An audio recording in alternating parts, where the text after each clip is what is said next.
tu as un CV magnifique. 20 ans d'ancienneté, 10 ans d'ancienneté, 15 ans d'ancienneté, en tant que nounou, c'est beau. Mais ta qualification, elle est où? En fait, c'est ça le problème que vous ne comprenez pas. C'est ça le problème. Entre guillemets, j'ai connu, j'ai mon ami intime personnel qui est là, et il avait une chérie, une fiancée. Elle a fait 20 ans, on va dire 15 ans d'années dans la même famille, bien sûr. Et aujourd'hui, les enfants ont grandi. Le couple l'a gardée avec eux parce qu'elle était une personne qui était bien. Elle était une personne vraiment de cœur, une personne de confiance. Donc le couple a voulu qu'il reste avec elle. Mais quand même 15 ans, c'est énorme. Je lui tire mon chapeau à cette dame. Donc du coup, quand ce couple, c'est des personnes qui voyagent beaucoup et c'est des hommes, je ne vais pas dire le titre, qui sont... Ils occupent un poste très important ici en France. Ici. Donc, la dame, quand elle a fini sa 15e année, elle a laissé sa 16e année, le couple l'a fait asseoir, ils lui ont fait comprendre que bientôt, ils vont arrêter avec elle parce que je suis comme ça.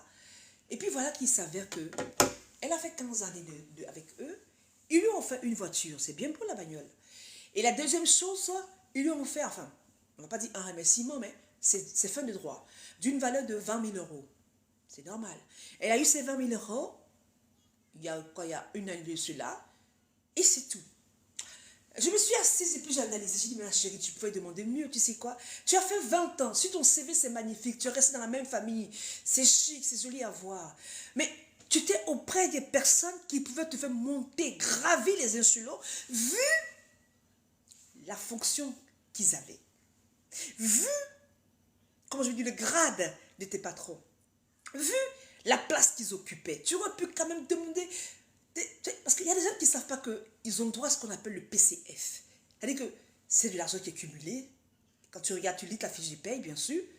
Si tu arrives à comprendre ou pas, mais tu as un conseiller du Pôle emploi, tu as peut-être ton époux qui a peut-être fait des grandes études, ou ton épouse, peu importe, ou peut-être même tes enfants qui sont capables, ou une personne qui est dans la comptabilité, qui est capable de déchiffrer ce qu'on appelle lire pour toi, comment on dit ça, ta fiche de paye.